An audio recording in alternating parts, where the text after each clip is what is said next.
Hey there, everyone, and welcome to Dis Debate, a podcast created for Disney fans by Disney fans. We're a collective sharing honest opinions and hot takes on Disney parks around the world, celebrating what we love, questioning what we don't, and always keeping it respectful. From battle episodes to deep dives to armchair imagineering and Disney community spotlights, we kind of cover everything. But today we are discussing Disney on the West End and on Broadway, thoughts and feelings, and where we think the company's going to go in the future.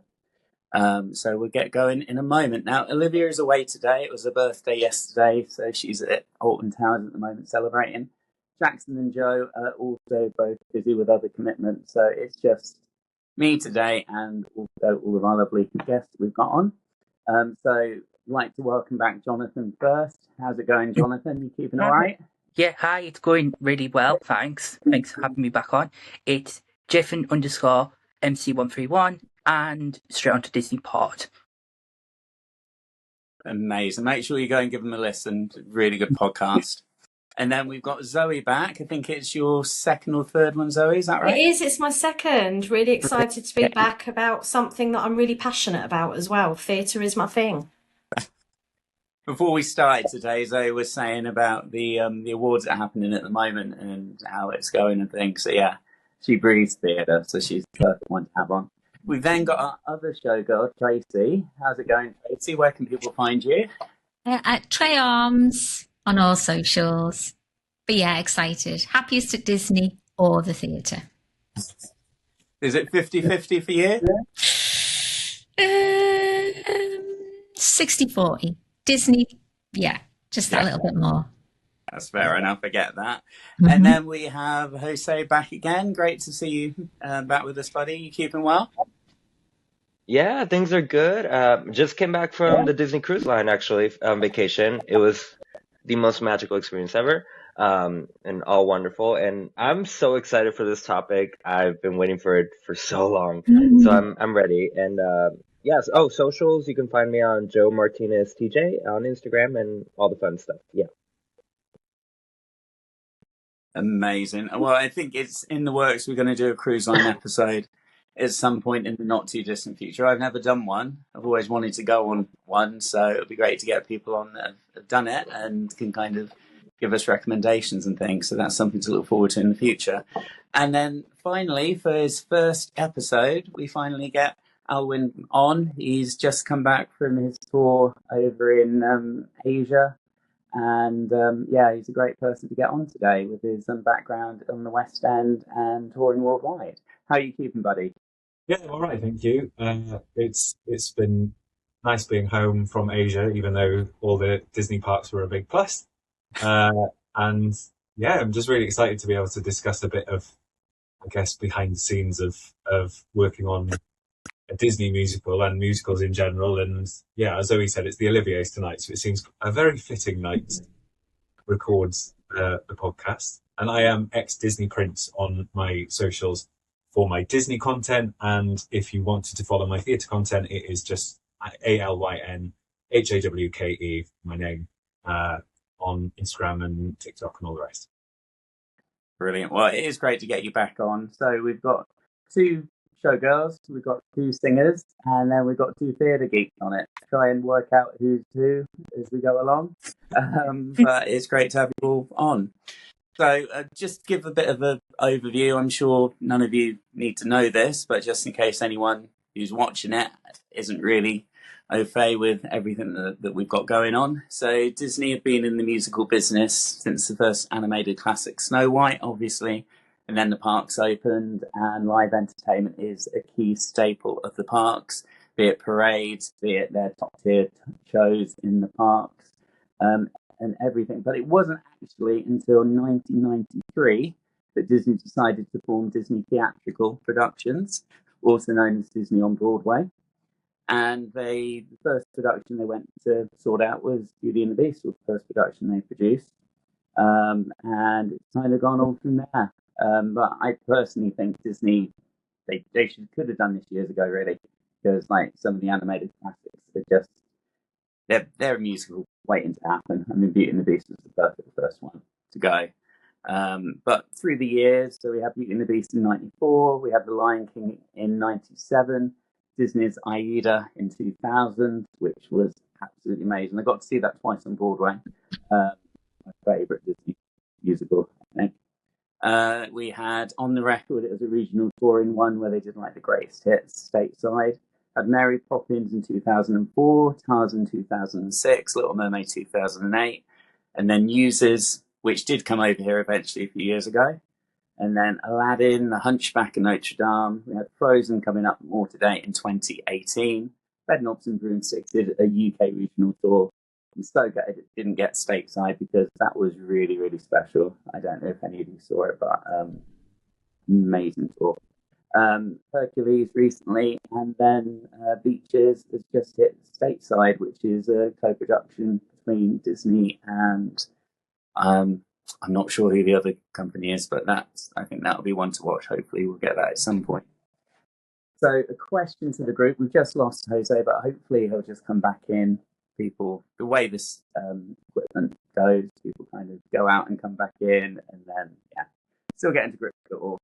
But if I put a question out to the group, what was the first Disney musical that you saw, and what were your memories of it? Who wants to go first? Shall I go first? Yeah. It was Beauty and the Beast on Broadway back in 1998, and it was wonderful. It was my first Broadway show as well. So it was like Disney theatre. It was just, New York. It was amazing. Toni Braxton. It was the Toni Braxton run, but we didn't get to see her. We had the understudy, who was amazing. The understudies are so good. Oh, always. Yeah. Yeah, very special. I love Beauty and the Beast. I got to see it. So I was working at Disney Store when it came to London in the Dominion, and they took all the Disney Store cast members to see one of the run-throughs. So they shipped us up in coaches. We went to the Dominion Theatre. It was just amazing. I think it was like a technical run-through of the show, but really special. So that was mine as well. How about the rest of you? What was your first one? Mine was much later. I actually didn't see my first Disney musical until Aladdin came into the West End, with Trevor Dion Nicholas playing the genie, who was out of this world. I actually ended up seeing it twice, but yeah, that was my first one. I just thought the staging of it was incredible, especially during Friend Like Me. Like, that was a scene to behold. It was a spectacle. It wasn't just a show. Good. I think mine was the tour of Beauty and the Beast when it first went. I must have seen Lion King in the West End, but I can't remember which one came first. I think it would have been Beauty and the Beast, because I really was able to go and watch things in London. So I think it toured to Bristol, and I came across to South Wales to watch that. And that was my first, yeah. And that was a bit of a sign of things to come for yourself, wasn't it? I know, yeah, it wouldn't have been time, but I've been lucky enough to have friends in a lot of the Disney musicals, so it's always been really nice to be able to like go and support people and get to go and watch something at the same time. It's a really nice little way of working in the industry. Nice. Yeah, it's got to be good to have like contacts kind of everywhere, and maybe they can kind of slip you in to see a performance and kind of find out what's happening and things. Good. How about you, Jonathan? What was your first Disney musical? My first Disney musical was The Lion King. at the Sunderland Empire, when I was 11 in year 6, and I don't know why they took us to go see it, because it had no relevance to anything we were doing. They just took us in coaches, went to see Lion King, and it was like spectacular in terms of staging, lighting. I mean, that was the beginning of me wanting really to write my own stuff and get into that as well. Nice. What a way for the first Disney show to see. such an amazing production. I would be worried about anyone that doesn't watch it without crying, to be honest, at least once. And Jose, what about you? What was your first Disney show that you saw?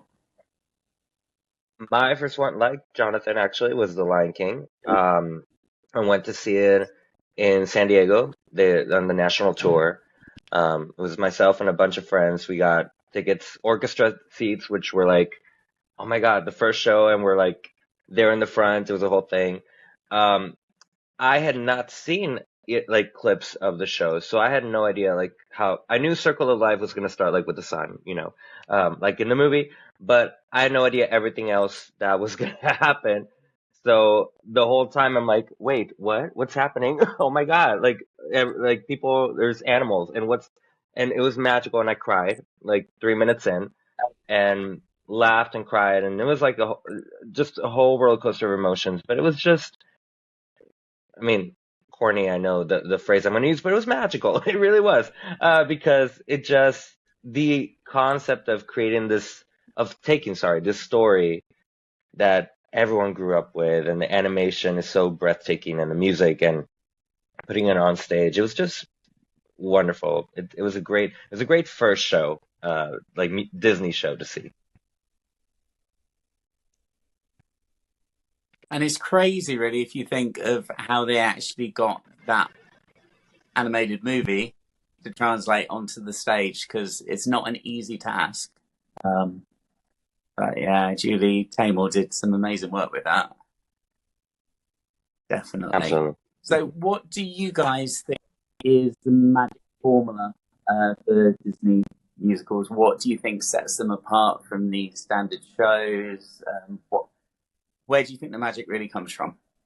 Music mostly, and to hear that music, the nostalgia with a live orchestra is just, it's like as soon as you hear that overture, yeah, very magical.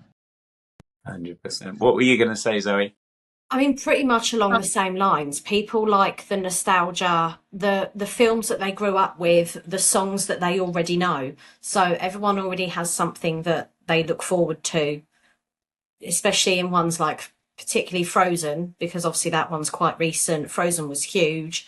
Everyone wants to see Let It Go and like those magical moments. And yeah, it's definitely in the music and how certain scenes are set.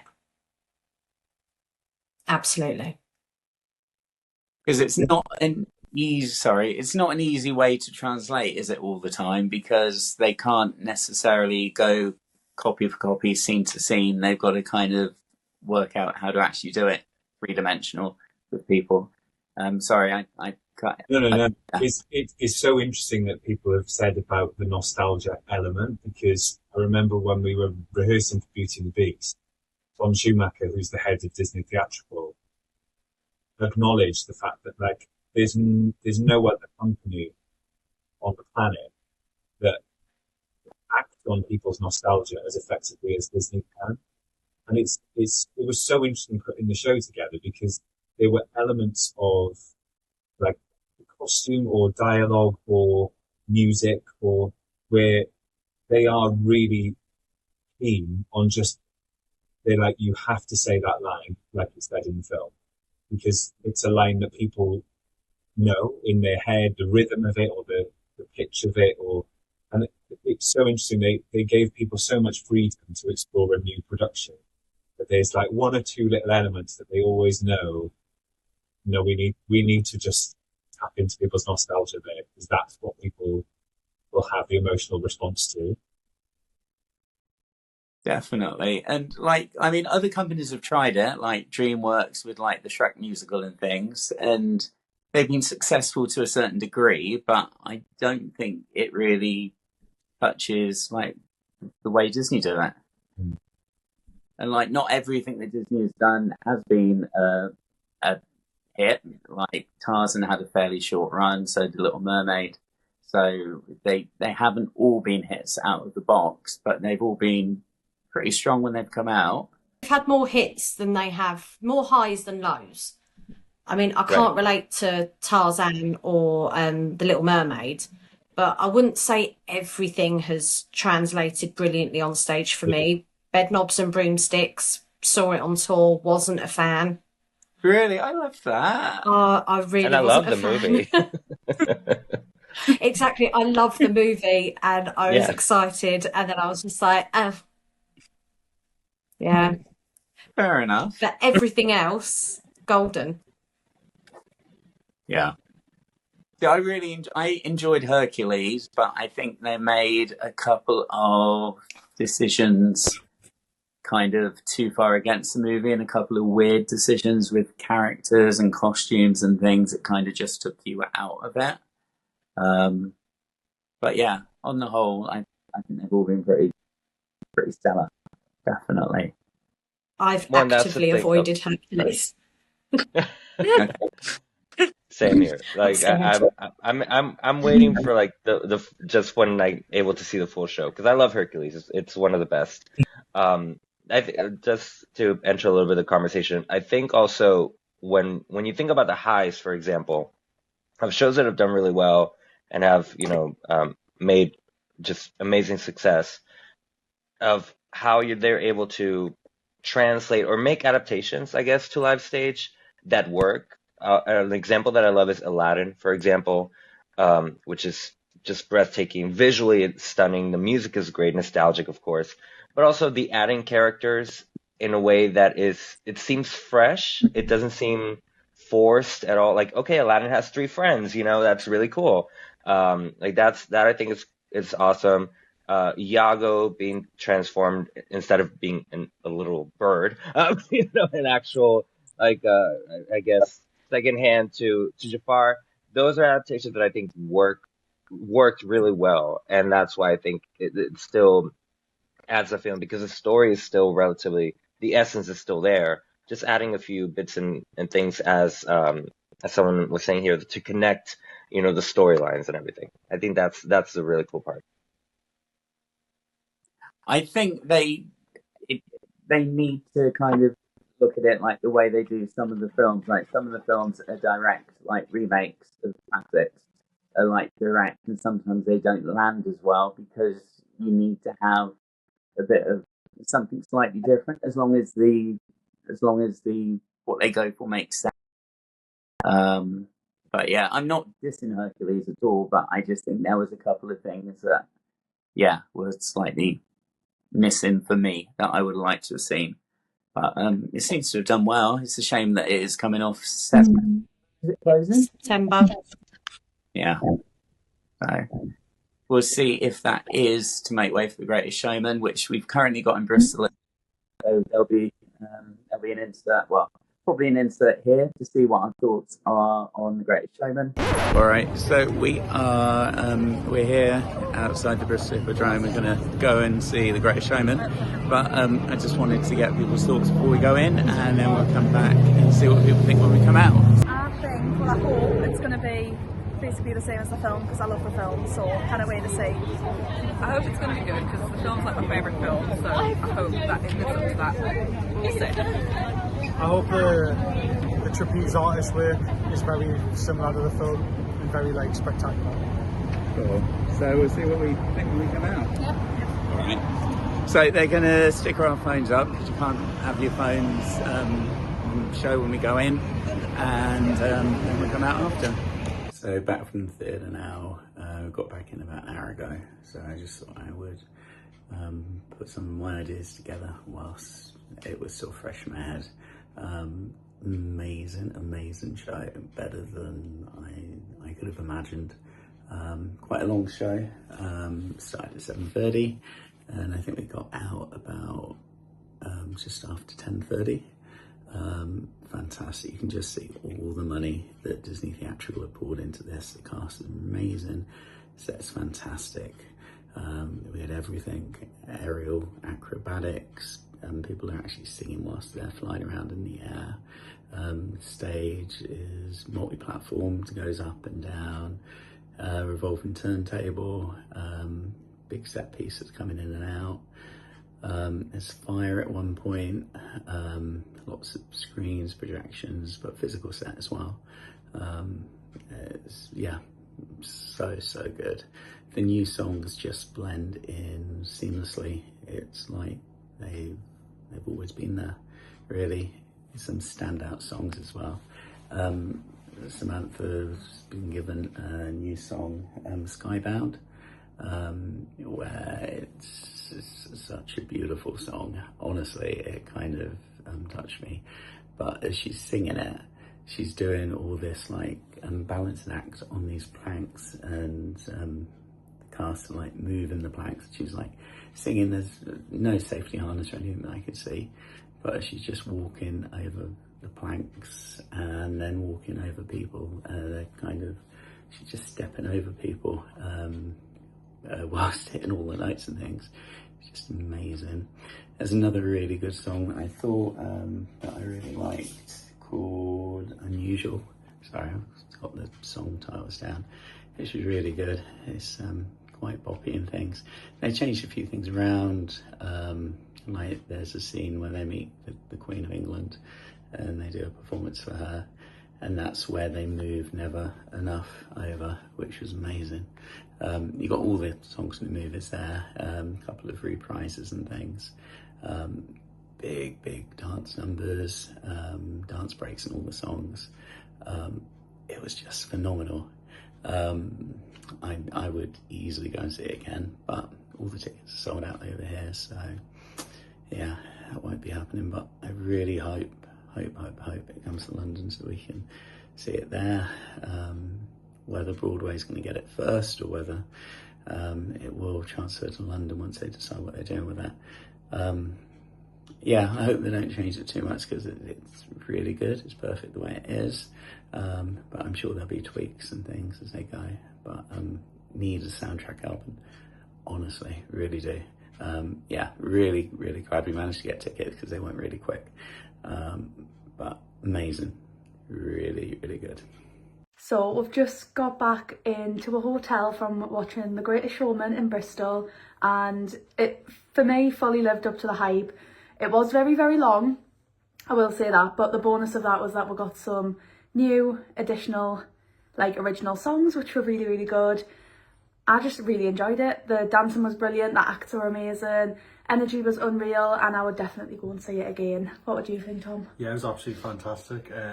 The acrobatics, the trapeze performances, I feel like there's a massive credit to like the actual dancers of the whole show, because they've like made like it even more eccentric and even more like spectacular because of their acrobatic performances throughout the show. Is just absolutely fantastic. Yeah, so 10 out of 10 from us. Oh, and you touched on the fact that you're friends with Beauty and the Beast in one of the tour companies. Can you tell us a bit more about your time in the tour and everything with that? Yeah, I mean, it was amazing. It was such a, it was a really strange job to come up when it did, because we were right on the back of COVID, so everything had been locked down. Theatre had been completely shut for the whole period. And during that summer, where the restrictions lifted, we were able to start auditioning for things again. And Beauty and the Beast was one of the first things that started auditioning. So obviously, everyone was currently out of work and was looking for opportunities for work. Everybody I knew was in for the show, and everyone was talking about it. And it was really exciting, the fact that the show was back after so long. And, it was just a really crazy little process during such an odd time. So then, like, to get the opportunity for it to come through then was just incredible. It was a brilliant process. Just like I say, like getting to meet.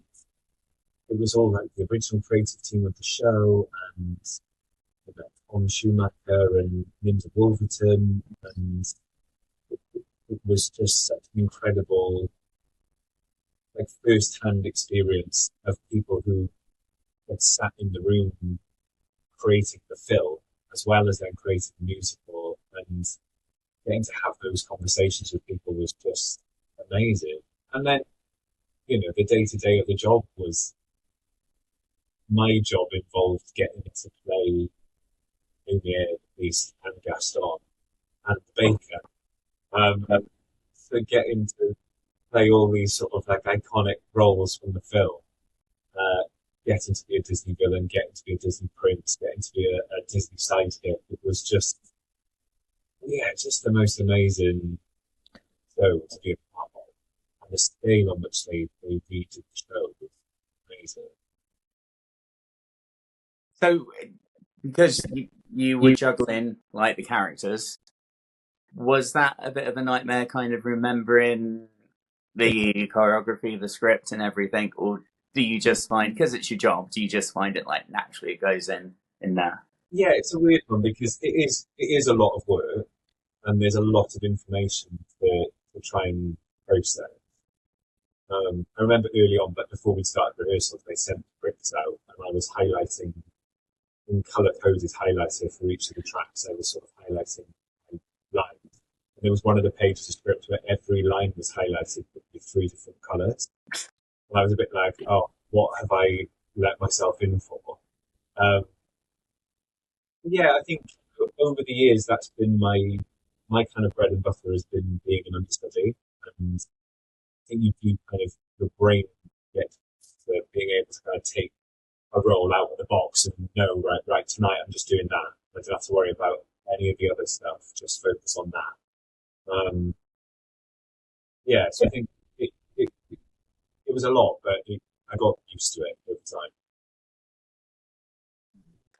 And I bet that was a bit of a pinch me moment when you knew that you got the role, kind of being a bit of a Disney adult going into that. And yeah, 100%. It was just, I remember getting the phone call saying I was going to get to do it, and it was just, I feel like I loved Disney before, and I just kind of like fell even deeper in love with it after getting to kind of explore firsthand into how they tell their stories and how they put these things together. And yeah, it was just, I was just geeking out the whole time. I did end up paying a lot of my money that I earned on the job back to Disney by going to Disney and going to see the shows. And so I feel like I was getting money from the mouse and paying it straight back to the mouse. But it was worth it. It was so worth it. I think that's what Disney does though, doesn't it? It kind of, we get the money and we just pay it back to them. Yeah. Yes, we just got our wages paid straight to the mouse. Yeah. It's this really cool payoff where like recently I was just doing, when I was out in Asia doing the show, and I was getting to go around Disney with my husband, who was in Beauty and the Beast with me, but has also done Mary Poppins. And then my friends came, and like my best mate Jack was Oaken in Frozen, and his partner has also been in Mary Poppins. And there was this weird thing of walking around the Disney parks and like getting to go on the Beauty and the Beast ride, knowing like, oh, I've played the Beast, or like standing outside Oaken's cafe with Oaken is just like the craziest feeling. It's just this amazing feeling of like it becomes this kind of all-encompassing but really cool, like little fun fact about you that you get to keep forever. 100%, and nobody else can take that from you. Kind of, they're your memories, and that's it's just for you that you take away. That's pretty cool. So when you auditioned for it, was it any different from usual auditions? Does Disney kind of want perfection, don't they? So did they come down harder on the auditions? Was there extra auditions going, or? Yeah, I mean, they did a lot of rounds of auditions for things. And I mean, as I say, the weirdest thing about it was we were also having to navigate COVID. So like in the dance auditions, we were having to like stay within a taped out box on the floor to learn the routine. And then you had to make sure you were 3 meters away from anyone at any given point while you were performing a routine. That was really strange. But then, you know, Disney was so hot on making sure they were adhering to all the guidelines. And then, I think, we did a lot of rounds of auditions. They sent a lot of material out for each of the roles, each of the tracks that had to read for. They were kind of a good use for each character, and they were quite specific about what they would or wouldn't want from each of them, whilst also kind of letting you bring your interpretation of it. So I mean, it was. I wouldn't say it was massively different to any other audition, but there was you can tell from the amount of rounds they were holding that they were really kind of looking for specifics. And that's fair enough, isn't it? They want the best because it's kind of some of the best productions out there. And was it a quick turn? So from when you got the role to when the first preview opened, was it a quick turnaround? Because don't they tend to be a few weeks and then you're kind of on, or was it a bit longer being Disney? Yeah, we luckily, I think, with working for a company like Disney and because it was a new production of an existing musical, they really wanted to take time to get it right. So I think we had a 5 months rehearsal in the studio, and then we had 3.5 weeks of technical rehearsals on the stage in Bristol, which again was sort of set back because we then had we had to send everyone home at one stage. All of the people had to go home because one of our swings tested positive for COVID, and we'd all been on stage, setting the opening number on stage the day before. And we were testing every day before we came in. So because we'd all been on stage together, we had the whole of the ensemble, the Belle, the Gaston, the LeFou. Everyone had to be sent home for 10 days. So we lost kind of 10 days of tech with the whole company. But they still managed to get it up and running in time, which was just amazing. They managed to technically rehearse the show whilst getting the choreographer and the assistant choreographer and the people from the wardrobe team to stand on stage on the spots where people would be. And then we kind of had to go back and catch everyone back up. But it was such a machine of people. And it is the teams they have are the best in the business. And watching the technical teams work was also just amazing. How did they do the transformation scene? Are you allowed to talk about it, or because it's amazing effects in that show? Yeah, it wasn't a secret. There were 2 transformations in the show. There was the one at the beginning where you went from being the prince into being what we affectionately call baby Beast, which was effectively the same trick that they then had in Frozen. Which was a cake reveal from costume being pulled really quickly. The second transformation show was technically harder. It was basically a big mechanical arm, which you were harnessing as the beast, onto an arm which could rise, pivot, and rotate. So it allowed this amazing image of you being able to sort of float up horizontally, start turning flat, but then also start to turn in a full 360 circle. And it was amazing use of, removable prosthetics and a quick change underneath. It was amazing. But I think what amazed me most was how smooth it looked from the front and how restricted you felt as the beast in your harness and things in comparison to how it looked. Every time I saw footage of it, I was like, oh, that looks really good. But on stage, you felt like you were watching. It was bizarre. Amazing. And what did you, when you first saw your costumes, you got fitted for the costumes and things, Were you kind of, because I would imagine that's pretty exciting when you get to see kind of what you're wearing and things. Yeah. I remember one of the first things I got to try on was my Lumière wig. And I remember that being such a, like, oh, this is happening moment. When I got to like see it in the mirror, this big like white coiffed wig with like blue highlights and stuff in it, I was like, oh, this is going to be cool. My favourite piece of costume that I got to wear, two of, were, they had these amazing leatherwork pieces, and the beast jacket was one of them. It was like layered leather that had almost like a spine down the back. The way the leather pinched in the middle gave you like this almost like Stegosaurus type spine. And it was all just in the fabric, and that was amazing. And the Gaston unit was also leather that had like punched whole detail throughout the whole thing. And it just, it looked incredible from close, even though like from the audience you wouldn't be able to see the detail, but just knowing that attention to detail was there was incredible.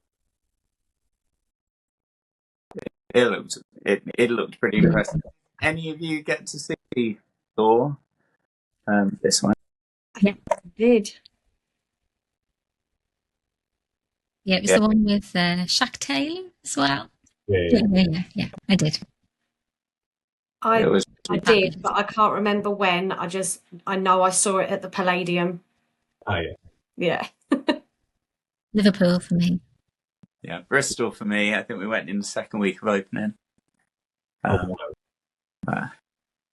Yeah, no, it's pretty impressive, definitely. And do you have any favourite memories from your time working on that? I mean, I know you've done so many shows and everything, so kind of it's just like natural for you. I think overall it was a really, it felt like such an achievement to have like got to do everything I did on the show. But my biggest achievement of my time on the show was my husband was working with me on the show. Well, he became my husband whilst we were working on the show together. Amazing. So we had got engaged before we started, and then we had a break. We had a week off after the Palladium, and we got married that week. So then we went back on tour as newlyweds. And we got to play, there was a time in Cardiff where he was Lumière and I was the Beast. And that was really cool. Nice. So it sounds like you had an extra special honeymoon kind of touring around. Yeah. Married. Amazing. Do any of you guys have any questions about it before we move on? Yeah. Did you get to keep anything? Good one. My official answer is no. That's always the way it goes. Officially, no. You know, I'm staring into my little Beauty and the Beast cabinet, and I have got my Gaston ring that has got like a tiger's head on it, which was really obnoxious but really cool. We had stuff that was gifted to us, like some of the merch was gifted to us, and some of the best things were things that like fans did for us. I've got amazing drawings and artwork we had off people, and yeah, but I think the only little trinket I kept was my Gaston ring. Nice. You're not going to get in trouble then, are you? Was it gifted to you? No.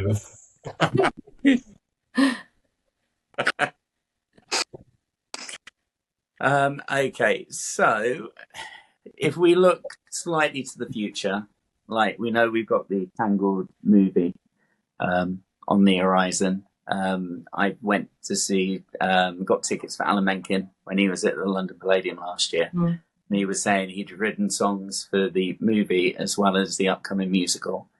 So hopefully we're going to get a musical version of that. I think that would do pretty well. And then there's talk of Coco being developed at the moment, because the original plotline for Coco, I think, was set out to be more of a musical than what it was, and then they ended up scaling back the songs. But yeah, are you guys feel positive about possibly what could be coming up in the future? Got any thoughts? I think Rapunzel could translate on stage really beautifully. I also saw Alan Menken, and it was one of those moments that made me go, like, I can see this. Can I necessarily see Coco? I don't know. Visually, yeah, I think with all the different florals and things like that, it could look really good, particularly if anyone's seen the Together Pixar show at Disneyland Paris. It's sort of moments like that which makes you think, okay, yeah, that could translate well. I personally, I'd like to see Moana on stage. I think that could translate really well. Yeah, that's a good one. I'd like another classic like Cinderella. And I love the message behind Cinderella as well. And good things happen to good people, and through adversity, you know, she's still kind, and I love that. Yeah, no, that's good. So with some of it feels a bit like they're using Disney Cruise Line to possibly trial some of the stage productions before they kind of fully commit. I mean, like we had Hercules recently. Fair enough, it came online the same time as like the Westend show, and they had it in America before it came over here. But they've got like a Wally. I don't know if the Wally thing is a musical or whether it's just a play. But do we think that they're because it's maybe less budget to pay out to see how people feel about them on the cruise ship productions before they then fully commit to a full West End Broadway run? Seems to be a really good formula for them. To, like you say, like Tangled was a show that they managed to put on the cruise line, which then has lended itself really well to becoming a full-scale musical. And to me, it does seem like there's such scope for them to see what works visually on stage, what translates from an animation into live action, costume-wise, how they make it work, or design-wise, how they make it work. Plus, there's sort of an immediate audience test. Like, do people sit through a cruise ship length version of a show, which tend to be shorter? And then, you know, you can test then where does it fall flat? Where do we need to where could we add another number? Where can we make this into a 2-hour-long production with an interval? All of those things. It seems like, to me, it seems like a no-brainer of a test vehicle, whilst also being able to provide really good entertainment on the cruise line. Because they've got the built audience there, haven't they, anyway, that are there, and they're not paying any more to see the shows because it's included with the package, so maybe they've got a bit more of leeway to explore, maybe. I think in that moment as well, like, obviously they've got the guests on board anyway, but in that moment it is a good way of seeing audience reactions without being critiqued, because there's so many concert productions these days, whereas if they did Tangled as a concert run instead, like all these one-nighters that are happening, they're opening themselves up to a lot of critique. Whereas I think actually just an audience in an intimate space, like on a cruise line, they're closing that gap a lot more and actually just seeing what the audience like instead. And a Disney loving audience as well. Yeah. Like, it's their target. Mm-hmm. And then it gets shared elsewhere because of all the vlogs and social media. So it gives people a teaser and they'll say if they want more. It gets the buzz going a bit. That was what I found interesting. We've got Greatest Showman in Bristol at the moment, that they've actually, I don't know if it's a known thing, but they've actually said that no one's allowed to review it, go along and review it as such, as it is is there a certain word for it before they've officially, is it previews? Yeah. That's the word. which I think is nice in a way because maybe the cast have less pressure on them and they can play about with it more and see what needs to change as they go. They also, am I right in thinking they like cover your phone with a sticker and stuff when you go and see it? Apparently, yeah. Which is, in my opinion, great. There's nothing. Yeah. Yeah. Should do that all the time. What do you guys think about people bringing phones out for the bows or the end number? Do you That's agree okay. with that? I don't know. I'm too busy. I was watching that video the other day, and forgive me, I've forgotten the name of the actress who was saying it. I know who you mean. Yeah. Leslie Manville? Was it Leslie Manville? Yeah. Yes. In fairness, I do think, depending on the context of the show, like if you're going to see a really serious play and there's an awful tragic ending, then yeah, I do sort of feel a bit like it doesn't seem like the correct thing to do to get your phone out just to film that particular actor or actress taking a bow. I mean, but then especially in the context of like Disney shows, I feel like they're designed in a way where we're starting to encourage people in the theatre to kind of be a bit more like that, because I do think producers are cottoning on to the fact that all of that is free marketing for a show.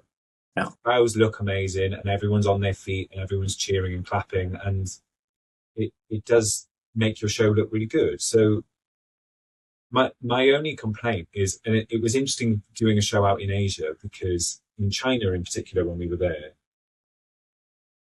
people are so involved in their phones and recording and taking photos of the bows. But there were points where it felt like no one's clapping, which is fair enough, because if you're prioritizing to film the show, I can't say, well, we're only 50% of you can film the show because we need the other 50% of you to clap. Wow. But it's a strange feeling when you go out to bow and there's like a really tepid reaction because everyone is focusing on filming the end of the show. I don't even film any of these shows in the parks either. I just watch some of them. Admittedly, I do, but unfortunately, it is part of my niche in what I do as my side hustle. Yeah. But I also think in letting people film like a curtain call, I think it also acts as a deterrent for people to not try and film during the actual show. I think it is one of those ways that's going to keep the audience happy, particularly with shows like, I mean, I don't know how Hercules ends, but, you know, lots of shows, Frozen ended with, you know, a curtain call with singing. So, you know, it gives the audience that little bit to keep their social media happy. Because to be honest, a lot of people who do like sit there and film, actually, how often do they go back and watch it? But the thought of then there being a lot less people clapping, I actually feel really sad about that. Yeah. I'm now like, oh. To get some crackers or something instead. I could get a hat that goes like that. Yeah. And annoy the person sat behind you. They'll probably sell them in merch. There's normally a tall person in front of me anyway, and I'm going like that. No, I will. If you're allowed to film, like the Steps musical has an amazing mega mix. Like, yeah, I'm getting my phone out, but as soon as they start bowing, then no, it's the phone away and you're clapping, because it's just respectful, isn't it? Other than anything else, if you had a good time, then why wouldn't you clap? So that does surprise me a bit. But then I guess over in Asia, they're probably slightly more phone savvy than what they are over here. When we were when we were in Shanghai Disney, we were surprised at how many people hire professional photographers to go around. So they walking around the park in princess dresses and things, and they're having full photo shoots in front of the castle, up the stairwell, just everywhere, just full on photo shoots. I don't know if you found that over there. Oh yeah, it's amazing. I mean, it's like I say, I think social media is almost a different beast over there from what I could see. In that there's a lot of weight put on your frequency of posting and the content that you're posting, and for just day to day, not even just as content creators, it seemed like a very big part of life for I was going to say for younger people, but actually no, not even for younger people. It was sort of across the board. The sort of social media life was really big, and yeah, like in the parks, it fascinated me. In Shanghai, one of the things I noticed when I went over Christmas that really surprised me was like it's so crowded, and there was a Christmas tree lighting show that happened, and it really surprised me that as soon as like the Christmas tree lights had gone on, there was still like another number or two that the characters and the singers were doing. But once everyone had filmed the lights going on, there was this like mass exodus of just hundreds of people while the performers are still doing the show. It was really strange because it was like, right, we've got the shot now, so now we need to prioritize getting on, whatever the next thing is on the agenda. And that surprised me a bit. I mean, I just stayed for the end and managed to finally make my way to the front of the crowd for the end of the show. But it was really interesting. It was interesting that it sort of felt like it was about capturing the moment rather than experiencing the moment. I tend to find that with the occasional concerts and things. Fair enough, they may run over a bit, but you get people kind of walking out before it's even ended. The same with some like shows and yeah, it's crazy. Surely you're going to try and see it all if you. And then show your appreciation at the end. 100%, yeah, definitely. So, random question to the group. One of my favourite Disney movies is Hunchback of Notre Dame. I managed to get to see the concert stage version of that in London last year, which was amazing. Do we think it would ever get a fully staged production over in the UK, or we just think there's not that market for it because it's an amazing score? Yes. Positive. I You think think we will? Yeah, I hope so, because the music's incredible. It really is. It's such a grown-up kind of Disney musical, it's and like a story. yeah, and like the stage show even more, like they're killing off one of the main characters. Interestingly, from a sort of insider perspective, it's been talked about for years and years and years. I think the issue they often find is you can't do Hunchback Notre Dame without it sounding like the soundtrack the way you. And the problem is they recorded that soundtrack with such a huge choir that, and to get the singers that you would need in a choir, you'd often have to hire classical singers, opera singers, or hiring choirs on a regular basis. The way they pay people in those career formats is very different to how we are paid as musical theatre performers. And so I think a lot of the time the problem is to run it for a year, the money would not work. There must be ways around that. But also, it's that weird thing where I get stuck in this loop of, I would love that to be a full-time show. But I also wouldn't want them to do it with like a pre-recorded choir. Yeah. Or like half the size of the choir, so you don't get that full impact. Or I don't know. And I think, in fairness to Disney Theatrical, they obviously feel the same. Otherwise, they would have done that much. They would have found a way to cut the cost and put it on. But I think they're very good at knowing you can't do that and it not sound as incredible as the film does. I want it. I'm desperate. Yeah. bloody stage. Yeah. Still saying yes, though. Yeah. Positive thoughts. Yeah. Jose's just messaged he can't get back on, technical problems. Damn. But yeah, that's a shame. So Disney have gone out and like we've got stage production of Disney, but Pixar feels like a bit of an untapped market. I think we had a Toy Story musical at DGA for a couple of years, and possibly there's something on one of the cruise lines, but nothing's hit Broadway or the West End. Do we think there's a reason why? Do we think there's a mandate that Pixar don't want to go the musical route? Because we've got a Pixar musical coming up in a couple of years, an unnamed one, a movie musical, but it just seems weird that nothing's hit the stage yet. A musical. I don't know your thoughts. If you've got any thoughts on it? You'd hope that there would be something for Toy Story, because Toy Story it's so old that now you've got mums and dads, watching it with their children again. So it's just a huge market. So again, I'd like to hope so. Yeah, because someone like the Pixar stuff, I mean, I could imagine a really good musical around Monsters Inc. or Turning Red. You got pre-made songs in Turning Red.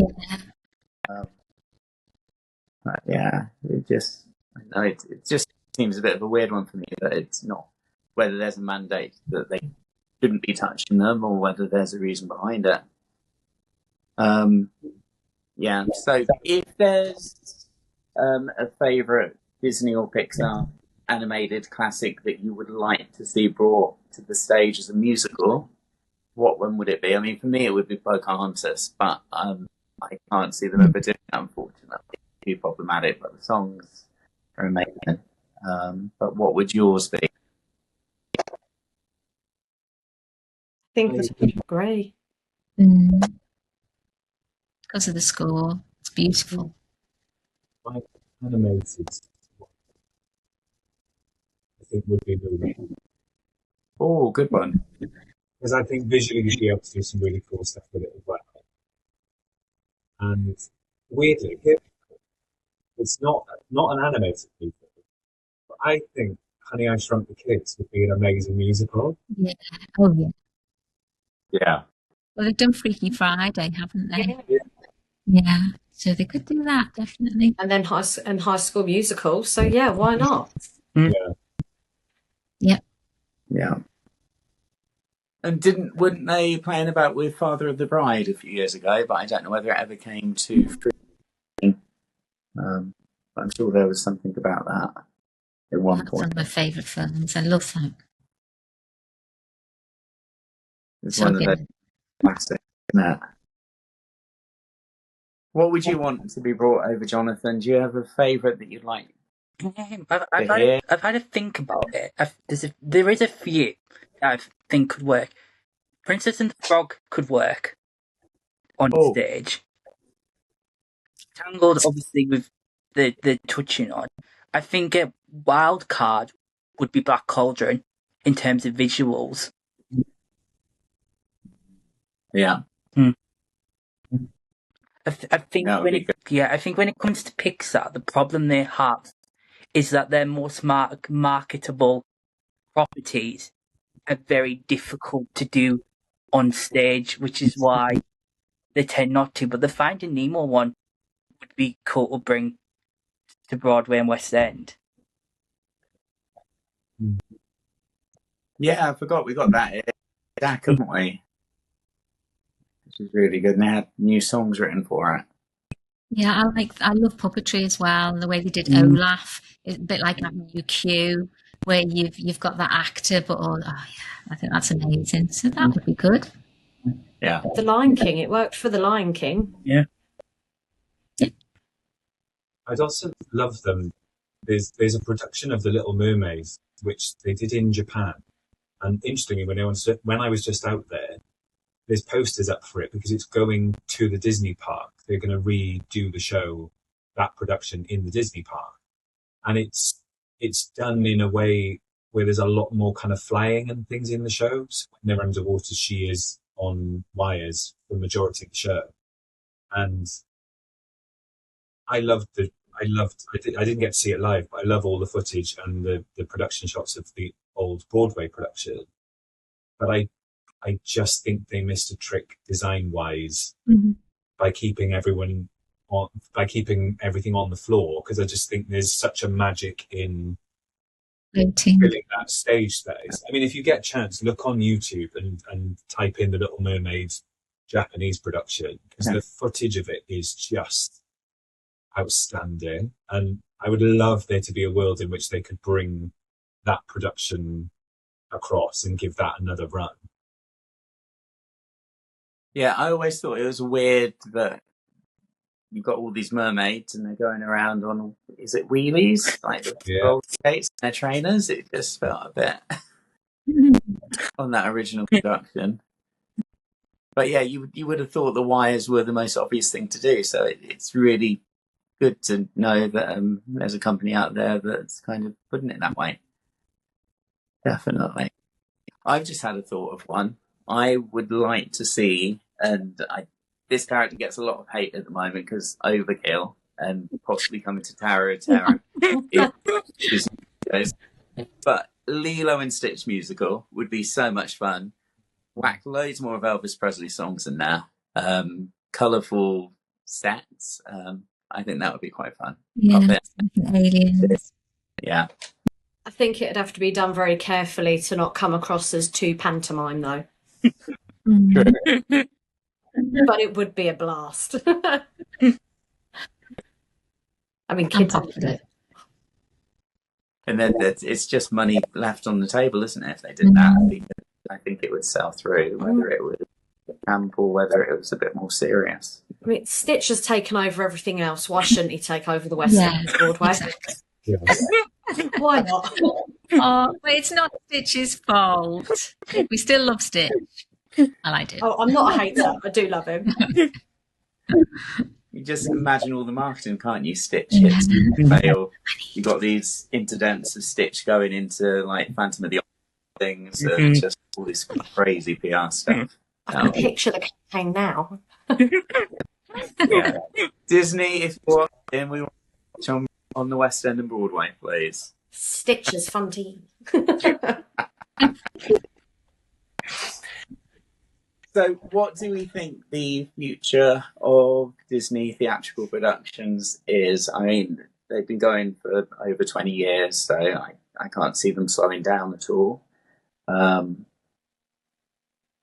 you think they're going to maybe go back to what they did with Aida and create brand new musicals, or are they going to stick to the animations, or are they going to actually branch off and do and like move some of the live actions over? I can see them sticking to the animations. With Hercules closing, there's going to be a gap on the West End for something Disney themed, because you had Frozen, you had Mary Poppins, you had Aladdin. There's going to be a gap, and I can't see that gap being there for long. It's just a question of what's it going to be.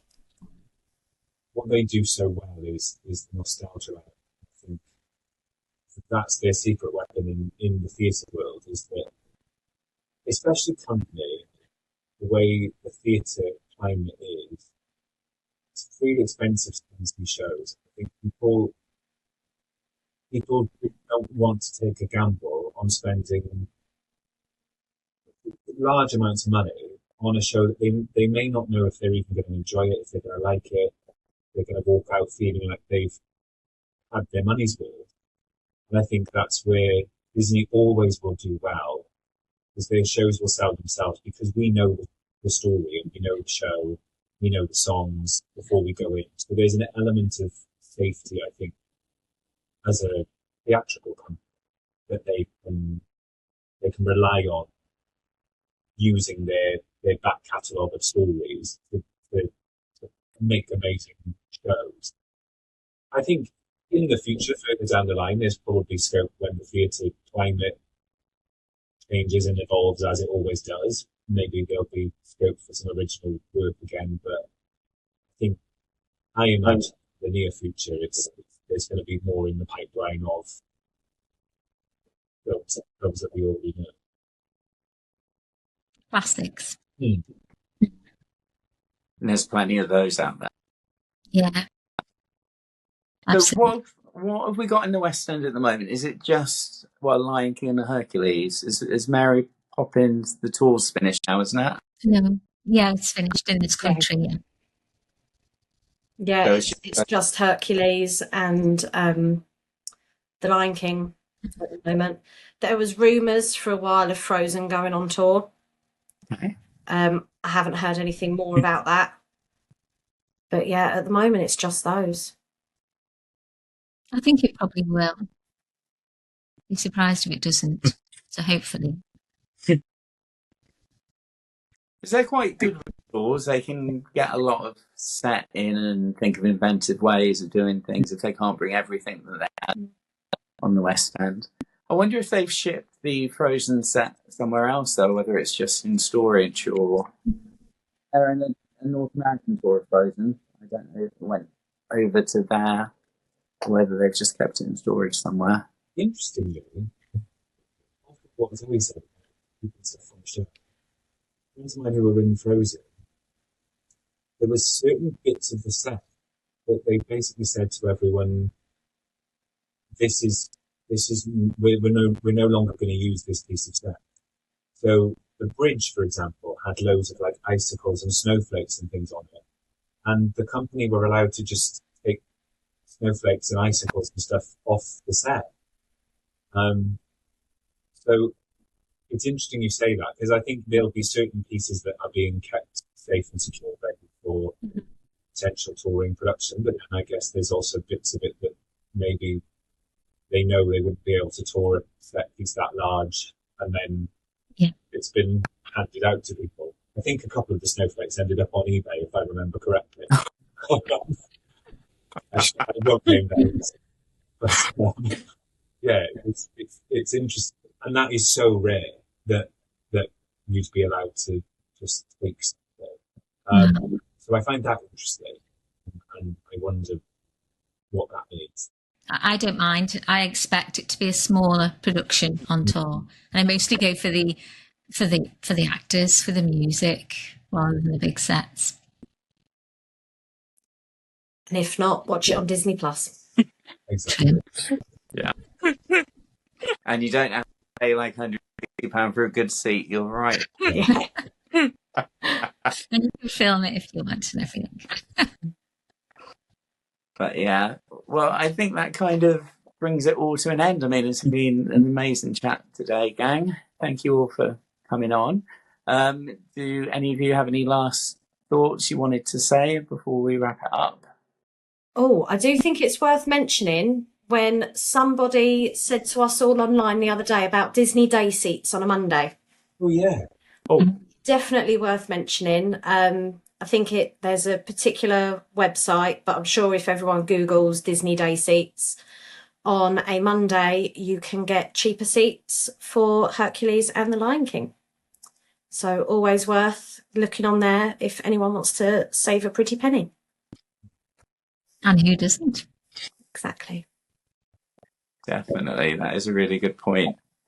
Well, we will end it there for now. But it's great to have you all on again, and we hope to get you all on again soon. Thank you for having me. Well, keep supporting the theatre, folks. Go to your local theatre many times this month already. All right. Well, everybody, enjoy the rest of your weekend, and thank you again. Thank you. Thank you. Bye.